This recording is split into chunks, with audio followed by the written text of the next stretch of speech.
श्रीगणेशाय नमः। नारद उवाच प्रणम्य शिरसा देवं गौरीपुत्रं विनायकं भक्तावासं स्मरेन्नित्य आयुः कामार्थसाधये।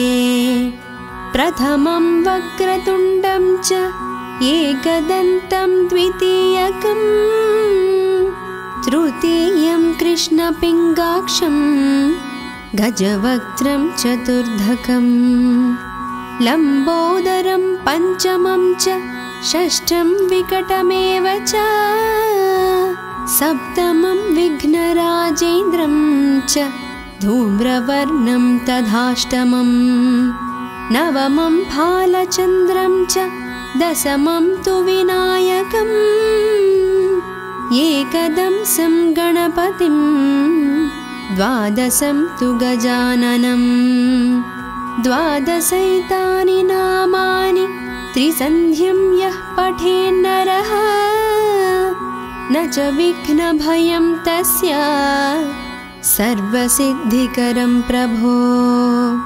विद्यार्थी लभते विद्यां धानार्थी लभते धनं पुत्रार्थी लभते पुत्रार्मोक्षार्थी लभते गतिं। जपेत् गणपतिस्तोत्रं षड्भिर्मासैः फलं लभेत् संवत्सरेण सिद्धिं च लभते नात्र संशयः।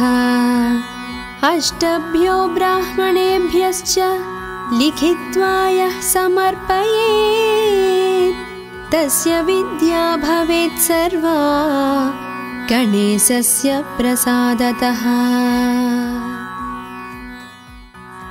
श्रीगणेशाय नमः।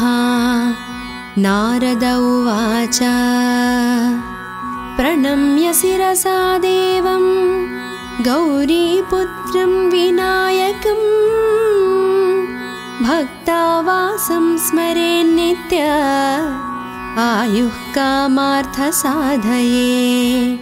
प्रथमं वक्रतुण्डं च एकदन्तं द्वितीयकं तृतीयं कृष्णपिङ्गाक्षं गजवक्त्रं चतुर्धकं लम्बोदरं पञ्चमं च षष्ठं विकटमेव च सप्तमं विघ्नराजेन्द्रं च धूम्रवर्णं तथाष्टमं नवमं भालचन्द्रं च दशमं तु विनायकम् एकदंसं गणपतिं द्वादशं तु गजाननं द्वादशैतानि नामानि त्रिसन्ध्यं यः पठेन्नरः न च विघ्नभयं तस्य सर्वसिद्धिकरं प्रभो।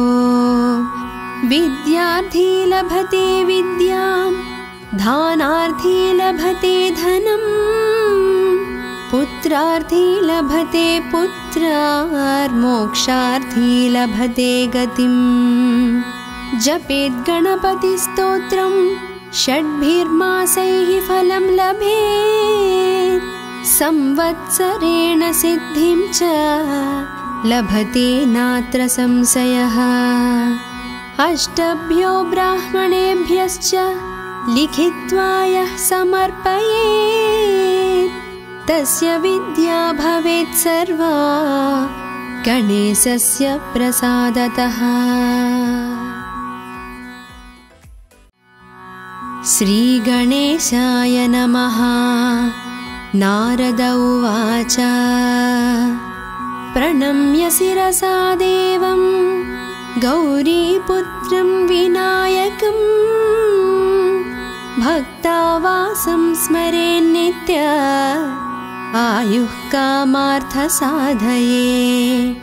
प्रथमं वक्रतुण्डं च एकदन्तं द्वितीयकं तृतीयं कृष्णपिङ्गाक्षं गजवक्त्रं चतुर्धकं लम्बोदरं पञ्चमं च षष्ठं विकटमेव च सप्तमं विघ्नराजेन्द्रं च धूम्रवर्णं तथाष्टमं नवमं फालचन्द्रं च दशमं तु विनायकम् एकदंसं गणपतिं द्वादशं तु गजाननं द्वादशैतानि नामानि त्रिसन्ध्यं यः पठेन्नरः न च विघ्नभयं तस्य सर्वसिद्धिकरं प्रभो विद्यार्थी लभते विद्यां दानार्थी लभते धनम् पुत्रार्थी लभते पुत्रार्मोक्षार्थी लभते गतिम् जपेत् गणपतिस्तोत्रं षड्भिर्मासैः फलं लभेत् संवत्सरेण सिद्धिं च लभते नात्र संशयः अष्टभ्यो ब्राह्मणेभ्यश्च लिखित्वा यः समर्पयेत् तस्य विद्या भवेत् सर्वा गणेशस्य प्रसादतः। श्रीगणेशाय नमः। नारद उवाच प्रणम्य शिरसा देवं गौरीपुत्रं विनायकं भक्तावासं स्मरेन्नित्य आयुः कामार्थसाधये प्रथमं वक्रतुण्डं च एकदन्तं द्वितीयकं तृतीयं कृष्णपिङ्गाक्षं गजवक्त्रं चतुर्धकं लम्बोदरं पञ्चमं च षष्ठं विकटमेव च सप्तमं विघ्नराजेन्द्रं च धूम्रवर्णं तथाष्टमं नवमं फालचन्द्रं च दशमं तु विनायकम् एकदंसं गणपतिं द्वादशं तु गजाननं द्वादशैतानि नामानि त्रिसन्ध्यं यः पठेन्नरः न च विघ्नभयं तस्य सर्वसिद्धिकरं प्रभो विद्यार्थी लभते विद्यां दानार्थी लभते धनम् पुत्रार्थी लभते पुत्रार्मोक्षार्थी लभते गतिम् जपेत् गणपतिस्तोत्रं षड्भिर्मासैः फलं लभेत् संवत्सरेण सिद्धिं च लभते नात्र संशयः अष्टभ्यो ब्राह्मणेभ्यश्च लिखित्वा यः समर्पयेत् तस्य विद्या भवेत् सर्वा गणेशस्य प्रसादतः। श्रीगणेशाय नमः। नारद उवाच प्रणम्य शिरसा देवं गौरीपुत्रं विनायकं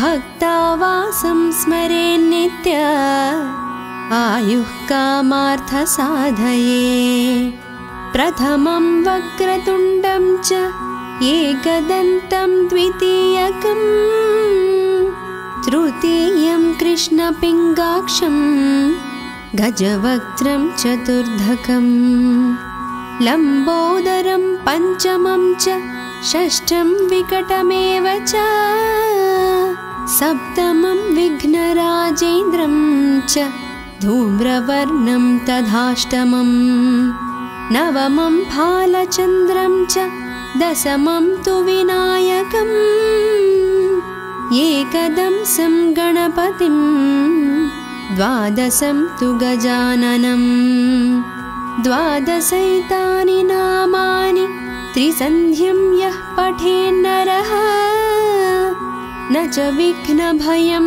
तस्य सर्वसिद्धिकरं प्रभो।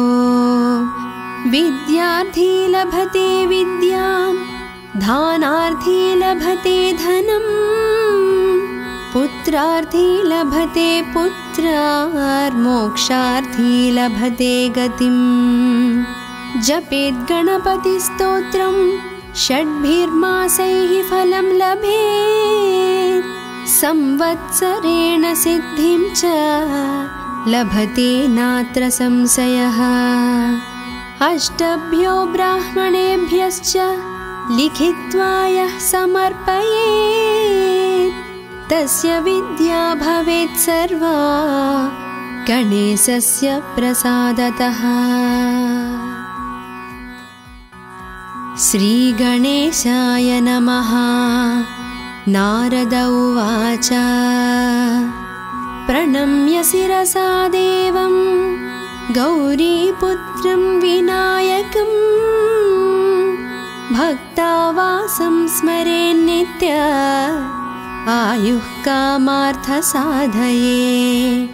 प्रथमं वक्रतुण्डं च एकदन्तं द्वितीयकं, तृतीयं कृष्णपिङ्गाक्षं गजवक्त्रं चतुर्धकं, लम्बोदरं पञ्चमं च षष्ठं विकटमेव च, सप्तमं विघ्नराजेन्द्रं च धूम्रवर्णं तथाष्टमं, नवमं फालचन्द्रं च दशमं तु विनायकम्, एकदंसं गणपतिं द्वादशं तु गजाननं। द्वादशैतानि नामानि त्रिसन्ध्यं यः पठेन्नरः, न च विघ्नभयं तस्य सर्वसिद्धिकरं प्रभो।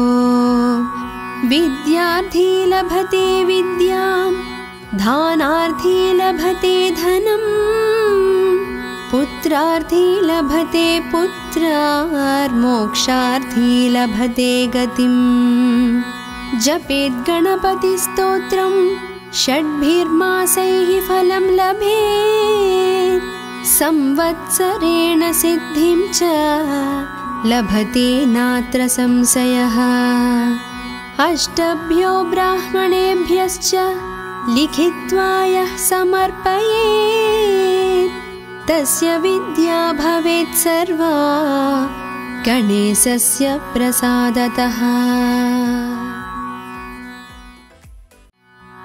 श्रीगणेशाय नमः। नारद उवाच प्रणम्य शिरसा देवं गौरीपुत्रं विनायकं,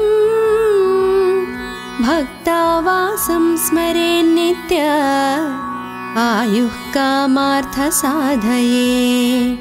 प्रथमं वक्रतुण्डं च एकदन्तं द्वितीयकं, तृतीयं कृष्णपिङ्गाक्षं गजवक्त्रं चतुर्धकं, लम्बोदरं पञ्चमं च षष्ठं विकटमेव च, सप्तमं विघ्नराजेन्द्रं च धूम्रवर्णं तथाष्टमं, नवमं फालचन्द्रं च दशमं तु विनायकम्, एकदंसं गणपतिं द्वादशं तु गजाननं।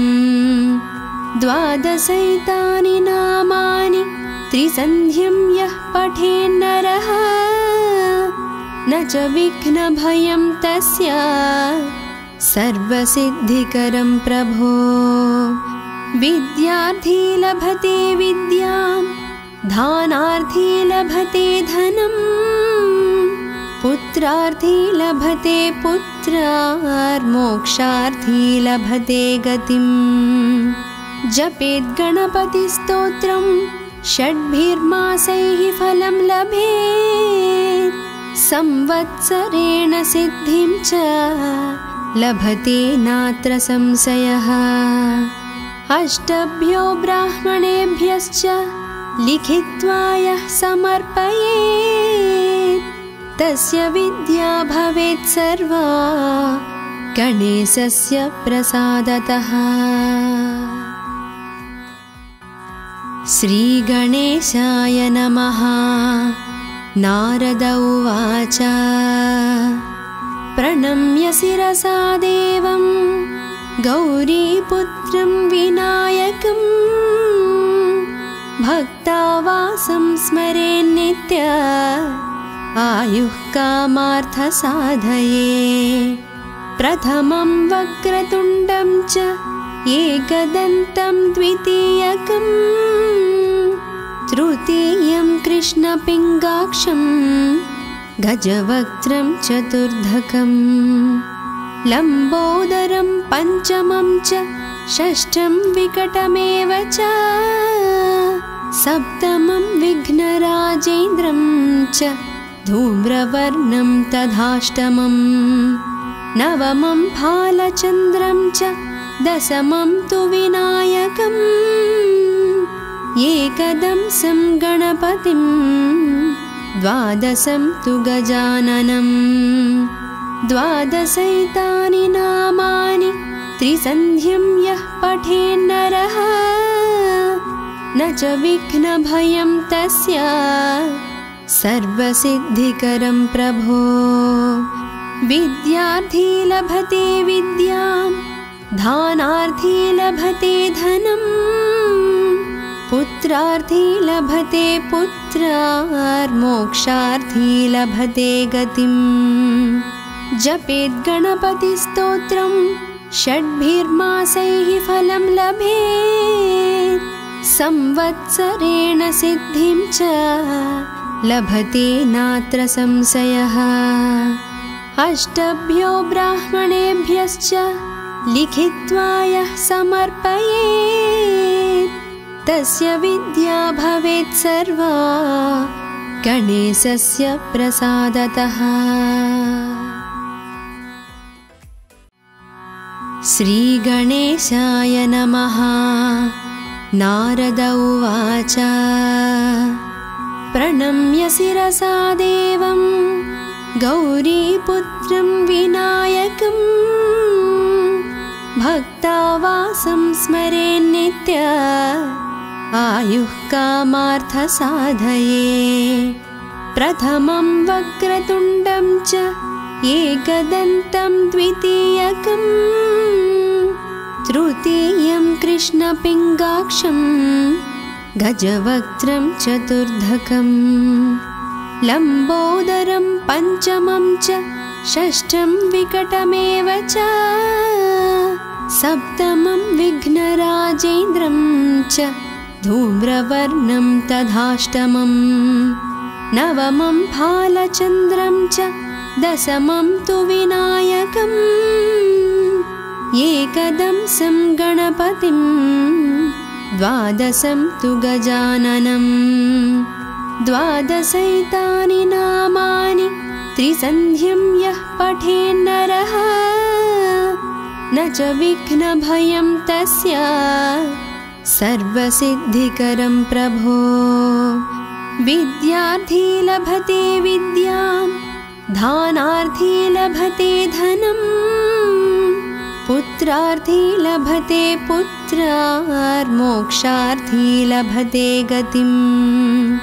जपेत् गणपतिस्तोत्रं षड्भिर्मासैः फलं लभेत् संवत्सरेण सिद्धिं च लभते नात्र संशयः। अष्टभ्यो ब्राह्मणेभ्यश्च लिखित्वा यः समर्पयेत् तस्य विद्या भवेत् सर्वा गणेशस्य प्रसादतः। श्रीगणेशाय नमः। नारद उवाच प्रणम्य शिरसा देवं गौरीपुत्रं विनायकं भक्तावासं स्मरेन्नित्य आयुः कामार्थसाधये। प्रथमं वक्रतुण्डं च एकदन्तं द्वितीयकं तृतीयं कृष्णपिङ्गाक्षं गजवक्त्रं चतुर्धकं लम्बोदरं पञ्चमं च षष्ठं विकटमेव च सप्तमं विघ्नराजेन्द्रं च धूम्रवर्णं तथाष्टमं नवमं फालचन्द्रं च दशमं तु विनायकम् एकदंसं गणपतिं द्वादशं तु गजाननं द्वादशैतानि नामानि त्रिसन्ध्यं यः पठेन्नरः न च विघ्नभयं तस्य सर्वसिद्धिकरं प्रभो विद्यार्थी लभते विद्यां दानार्थी लभते धनं पुत्रार्थी लभते पुत्रार्मोक्षार्थी लभते गतिं जपेत् गणपतिस्तोत्रं षड्भिर्मासैः फलं लभेत् संवत्सरेण सिद्धिं च लभते नात्र संशयः अष्टभ्यो ब्राह्मणेभ्यश्च लिखित्वा यः समर्पयेत् तस्य विद्या भवेत् सर्वा गणेशस्य प्रसादतः। श्रीगणेशाय नमः। नारद उवाच प्रणम्य शिरसा देवं गौरीपुत्रं विनायकं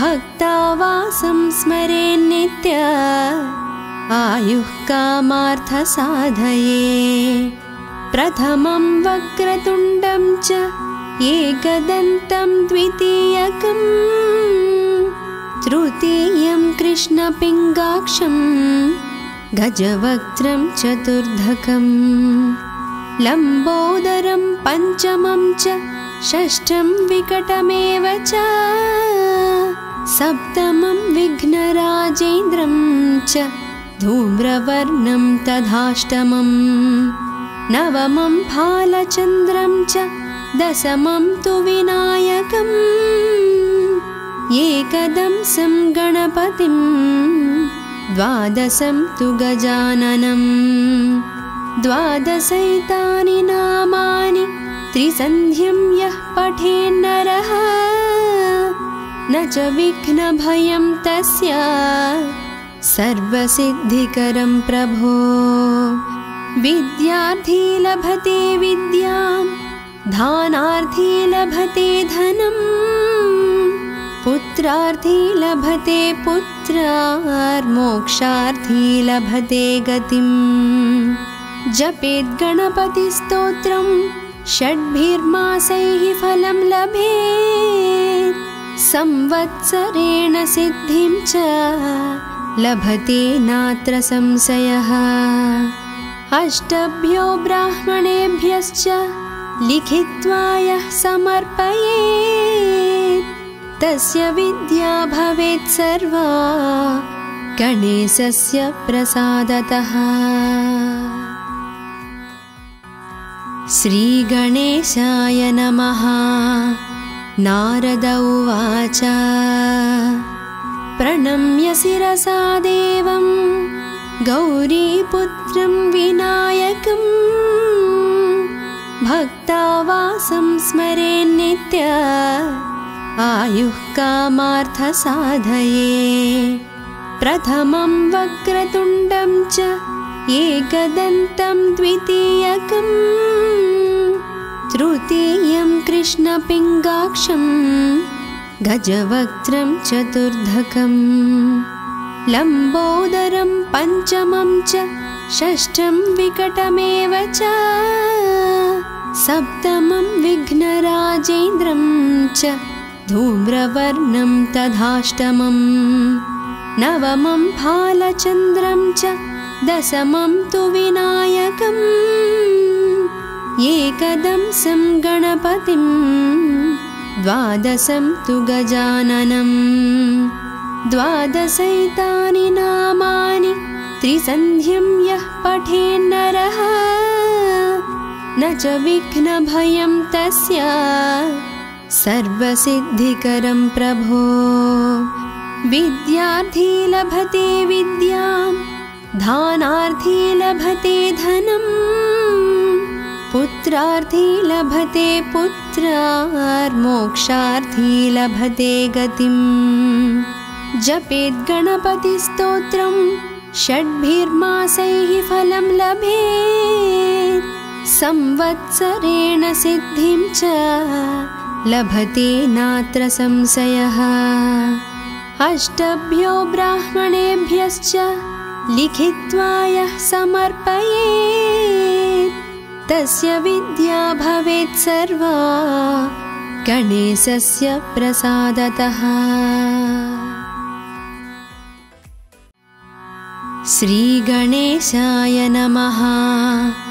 नारद उवाच प्रणम्य शिरसा देवं गौरीपुत्रं विनायकं भक्तावासं स्मरेन्नित्य आयुः कामार्थसाधये।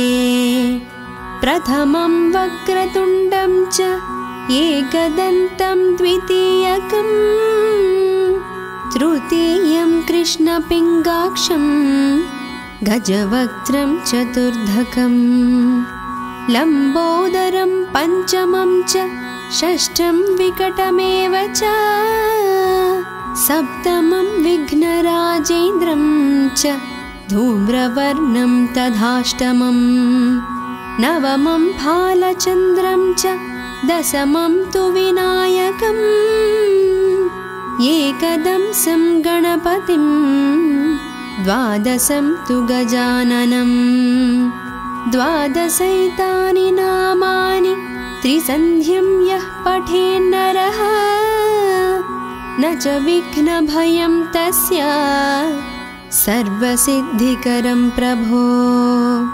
विद्यार्थी लभते विद्यां दानार्थी लभते धनं पुत्रार्थी लभते पुत्रार्मोक्षार्थी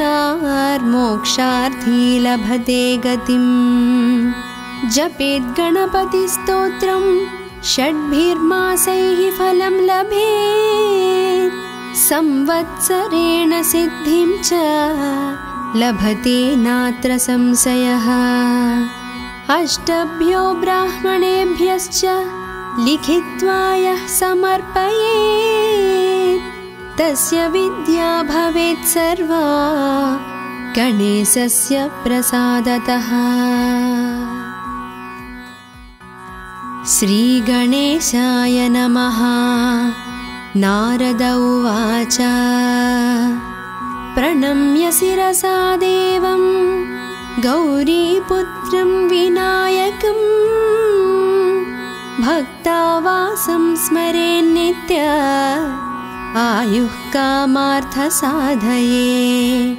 प्रथमं वक्रतुण्डं च एकदन्तं द्वितीयकं तृतीयं कृष्णपिङ्गाक्षं गजवक्त्रं चतुर्धकं लम्बोदरं पञ्चमं च षष्ठं विकटमेव च सप्तमं विघ्नराजेन्द्रं च धूम्रवर्णं तथाष्टमं नवमं भालचन्द्रं च दशमं तु विनायकम् एकदंसं गणपतिं द्वादशं तु गजाननं द्वादशैतानि नामानि त्रिसन्ध्यं यः पठेन्नरः न च विघ्नभयं तस्य सर्वसिद्धिकरं प्रभो।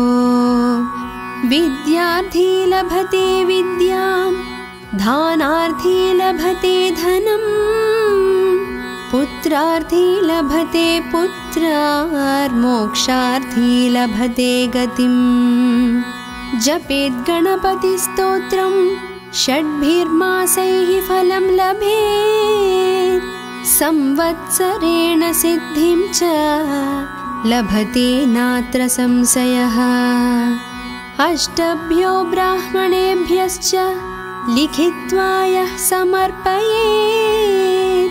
तस्य विद्या भवेत् सर्वा गणेशस्य प्रसादतः। श्रीगणेशाय नमः। नारद उवाच प्रणम्य शिरसा देवं गौरीपुत्रं विनायकं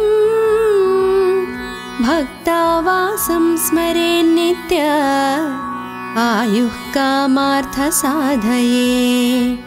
प्रथमं वक्रतुण्डं च एकदन्तं द्वितीयकं तृतीयं कृष्णपिङ्गाक्षं गजवक्त्रं चतुर्धकं लम्बोदरं पञ्चमं च षष्ठं विकटमेव च सप्तमं विघ्नराजेन्द्रं च धूम्रवर्णं तथाष्टमं नवमं फालचन्द्रं च दशमं तु विनायकम् एकदंसं गणपतिं द्वादशं तु गजाननं द्वादशैतानि नामानि त्रिसन्ध्यं यः पठेन्नरः न च विघ्नभयं तस्य सर्वसिद्धिकरं प्रभो।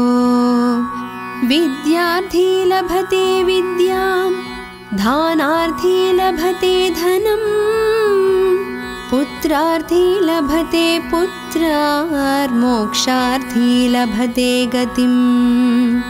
जपेत् गणपतिस्तोत्रं षड्भिर्मासैः फलं लभेत् संवत्सरेण सिद्धिं च लभते नात्र संशयः। अष्टभ्यो ब्राह्मणेभ्यश्च लिखित्वा यः समर्पयेत् तस्य विद्या भवेत् सर्वा गणेशस्य प्रसादतः। श्रीगणेशाय नमः। नारद उवाच प्रणम्य शिरसा देवं गौरीपुत्रं विनायकं भक्तावासं स्मरेन्नित्य आयुः कामार्थसाधये। प्रथमं वक्रतुण्डं च एकदन्तं द्वितीयकं तृतीयं कृष्णपिङ्गाक्षं गजवक्त्रं चतुर्धकं लम्बोदरं पञ्चमं च षष्ठं विकटमेव च सप्तमं विघ्नराजेन्द्रं च धूम्रवर्णं तथाष्टमं नवमं फालचन्द्रं च दशमं तु विनायकम् एकदंसं गणपतिं द्वादशं तु गजाननं द्वादशैतानि नामानि त्रिसन्ध्यं यः पठेन्नरः न च विघ्नभयं तस्य सर्वसिद्धिकरं प्रभो। विद्यार्थी लभते विद्यां दानार्थी लभते धनं पुत्रार्थी लभते पुत्रार्मोक्षार्थी लभते गतिं। जपेत् गणपतिस्तोत्रं षड्भिर्मासैः फलं लभेत् संवत्सरेण सिद्धिं च लभते नात्र संशयः। अष्टभ्यो ब्राह्मणेभ्यश्च लिखित्वा यः समर्पयेत् तस्य विद्या भवेत् सर्वा गणेशस्य प्रसादतः।